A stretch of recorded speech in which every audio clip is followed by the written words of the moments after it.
lot of the root reasons for why I do what I do is I found it through mental health, through like a struggle of mental health. Found something that supposedly works for it, and I thought I would try it. Um, and that's where Saunas came from.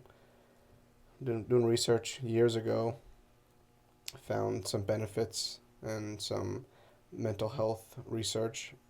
So I was like, I'll try it out. But then I discovered that they actually increase anxiety for me and for a lot of people. Some people, it's the confined nature of it. Some people, it's just sitting here with nothing to do. A lot of people, it's the heat. Heat mimics stress in a lot of situations. Think about like if you're nervous before a big talk. This thing is burning my freaking hands. Um, yeah, we're gonna have to think of a better solution for this. Um, See, like nervous before like a presentation, like your palms will sweat, your armpits will sweat. Some people get heat flashes. So sometimes just the act of sweating can initiate some stress for some people. I've sauna with some friends and they've struggled through it. It could create sensations that if you're not like in touch or like know that they're not dangerous, um, they could scare you and then you'll skip it altogether. But the way that I experienced it was like, oh shit, I did that, and then I was more stressed out, or I was more anxious after. So it must not be good for anxiety. But mental health is a paradox. What that means is oftentimes the things that end up making you better long term, there's an um, immediate downside to it. It's like a lot of things in life are like that. Like if you want to be rich and you save money, at first it doesn't feel good, but then it feels good down the road because you saved and invested that money in compounds. Um, like if you want to be less stressed, you want to be less anxious. Sometimes you have to do things that ironically make you stressed or anxious in a controlled, like healthy way. So say you're not feeling good and you have two options. All right, it's 7 o'clock at night. I can go down to the gym and I can sit in a sauna for 15 minutes. After, I'm usually hot. Sometimes I'm stressed out in it. I feel these weird sensations and I can't breathe or whatever. Or I can go to the bar, have a few drinks, and instantly relaxed. Um, what you do is you it's like an instant gratification. Like that alcohol instantly makes you relax, and I used to love it for that. It works really well for a lot of people. Increases GABA, that's alcohol, and just like disconnects you a little bit. And if you don't have any other tools to relax, it works so well. This cord just keeps burning me. Uh, where the next day, if you're hungover, you might feel more anxious. And long term, it deteriorates mental health horribly. One of the worst things for it. Where, say, sauna, you go and you do it and you don't feel good right away. You might be one of the people that are lucky and you feel good right away. Some people are like that. Um, but there's some people that don't feel good right away. But it's something that we know does good things for stress, does good things for mental health. It increases something in the mind called in the brain called brain-derived neurotrophic factor. I don't know too much about it, but it's like miracle growth for the mind. So it helps rebuild synapses, helps grow neurons. I'm pretty sure.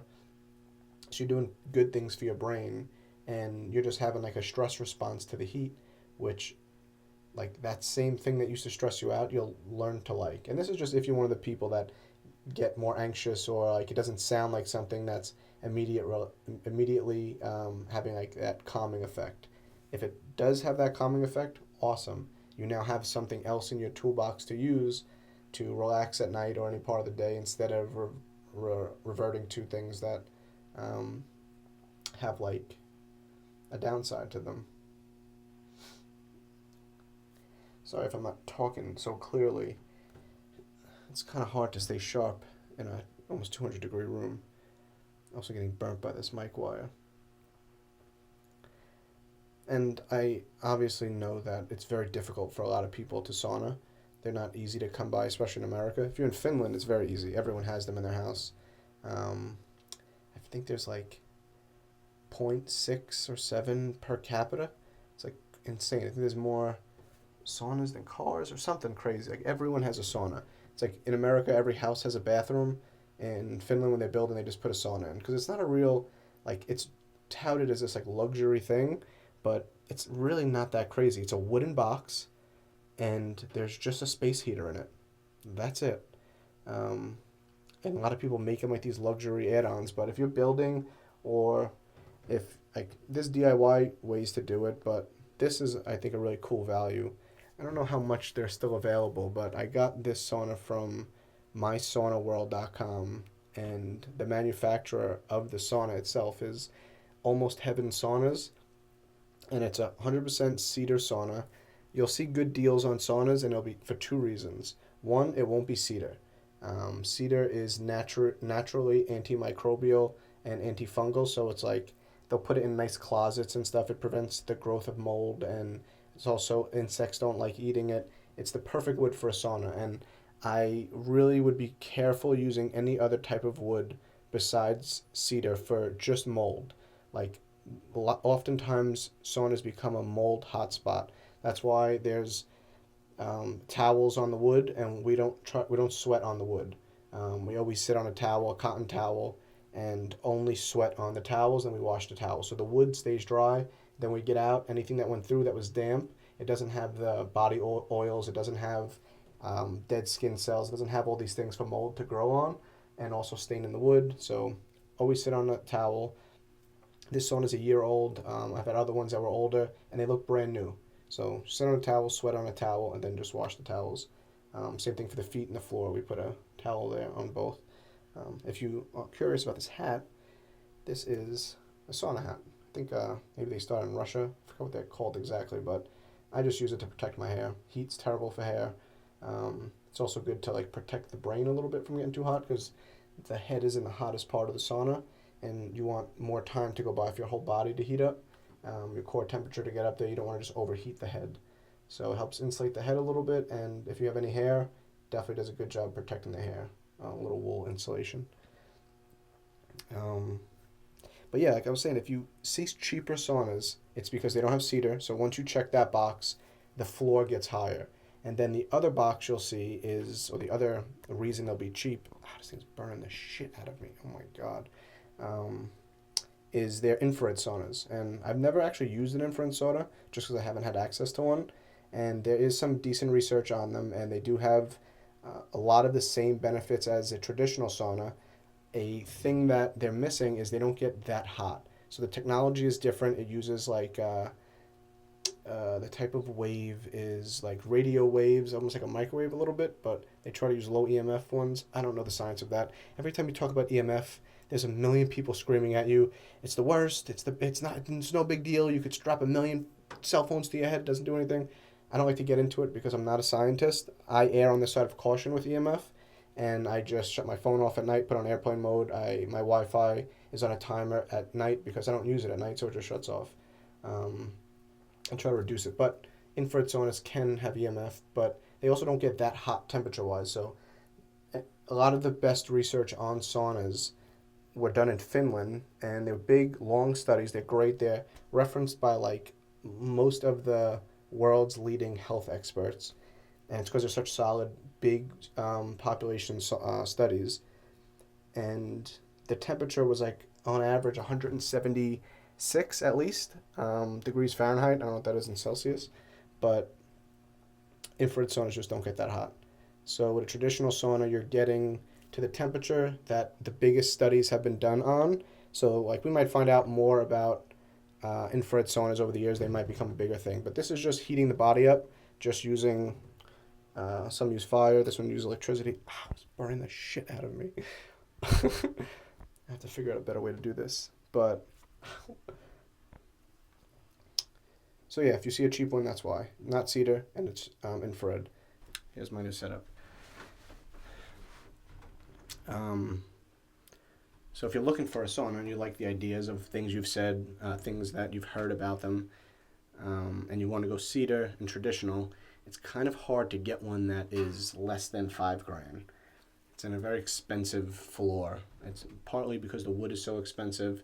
It's also hard to ship these things.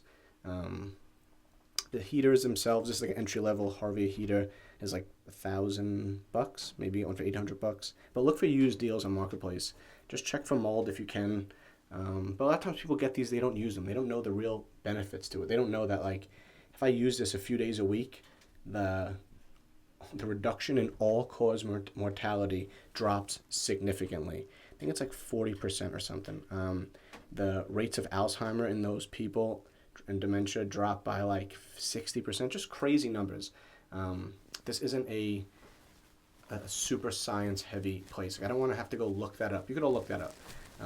It's not a hard thing to do, just especially with ChatGPT.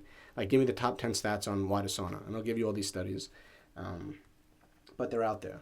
And I don't know how much longer I keep talking into this mic before I pass out, but like, if you have physical pain, it's great because it increases inflammation. If you're concerned about longevity and want to age well, this is a good thing to put in the back pocket as just a few days a week. 3 or 4 days a week is enough, but if you like it, you can do more. Just stay hydrated. Like, before you go in, have some electrolyte water or just some good water. When you get out, have some water. Don't go in on a full stomach. Some people will have bad experiences with that. They get very nauseous because right now all the blood is going away from your core to your skin to help shed heat. So if your stomach loses that blood, it can make you nauseous if you're digesting food. But a lot of gyms have them now. So look, if you're going to sign up for a gym or a wellness center or whatever, see if they have a traditional sauna and choose like that. And then you could do it a few days a week when you go to the gym, 4 days a week when you're working out. The best time of the day to sauna is after a workout or late at night.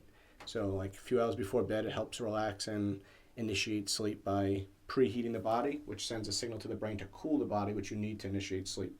Sounds counterintuitive, but like cold in the morning wakes you up, turns on your internal furnace, burns a little bit of calories. Don't do it to burn calories, but it does.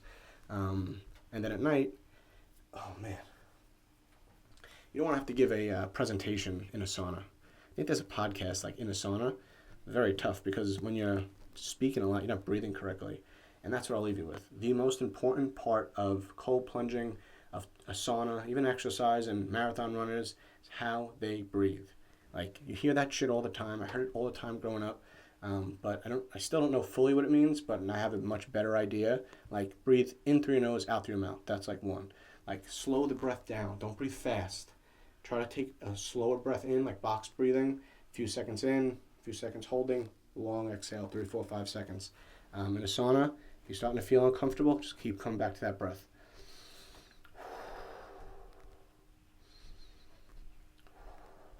Same breathing in a cold plunge. Regulate that breathing and don't push it. Like, right now, getting towards the end, you don't have to stay in and like push like, David Goggins, no water, I'm gonna go longer. And most people, that shit doesn't work for. So just stay in until you have a good sweat or until you feel it's challenging, and get the hell out and take a shower and celebrate it. And then go back into it and build the habit out of it. It's not 20 minutes at 200 degrees or failure. I actually got in a sauna, something I was a little curious about, a little intimidated by. I got in, I did 10 minutes. It was a little hot and uncomfortable. I got out, awesome. Like, celebrate those small wins.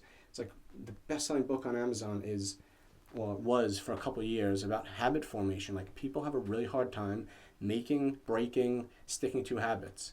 So, like, smaller things. Just go walk into a sauna for 5 minutes. If you like it at the gym, do 10 minutes, and then that's it. Celebrate that.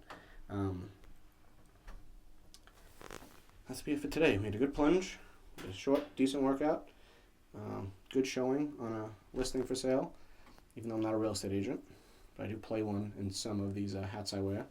And then finish with a nice hard sauna, almost 200 degrees, 20 minutes, hopefully bringing some new information to you guys. There's tons of places to get information. I'm not ignorant of that, but the way that I feel is some people I like to listen to better than others. Maybe I'll be that person for some people, especially if they're struggling. This is a place to come, and I'll keep bringing value and hopefully motivation. I'm going to start some companies this year. When I get into better shape, I'm going to do some cool things. So see you tomorrow or the next day. I don't know. It'll be consistent, but today's day 1, so I don't know.